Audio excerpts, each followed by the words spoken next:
রমজান, তুমি আমাদেরকে ছেড়ে যেও না রমজান। না মুমিন, আমাকে যেতেই হবে। আমি আবার 1 বছর করে ফিরব।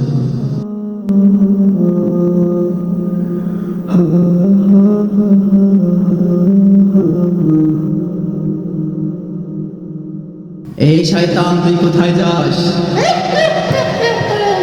মূর্খ রমজান, আমি 1 মাস বন্দি ছিলাম, এখন আমি সারা পেয়েছি তোর মুমিনদেরকে দেখো না, তুই আমার মুমিনদের কিচ্ছু করতে পারবি না।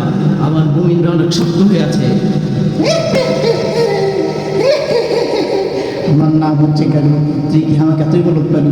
দেখ আমি তোর মুমিনদের কি বুঝতে দিতে। না, আমার মুমিন বান্দাদের সঙ্গে আল্লাহ আছে। তুই খা।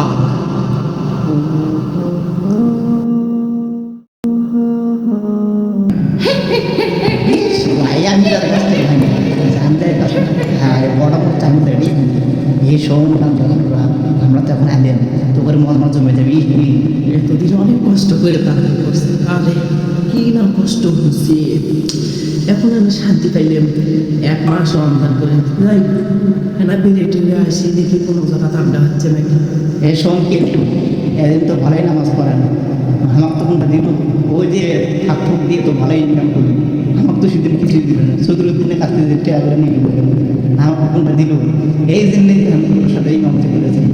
দেখ এই রমজানতে গেল, এই রমজানে গেল, এই রমজানে তুই আমার কি দিল আর কয়া দেখি। না, ওই তো ঠিক বুঝছি রে, ওই তো ঠিকই কইছে। মেলা কিছু তো আমি নিছি, আর ভালো লাগছে না। মেলা নামাজ পড়াছি, মেলা নামাজ পড়াছি। আর তুই শয়তানি করিস। আজ থেকে আমার নামাজ বাদ, মুছি বাদ শেষ।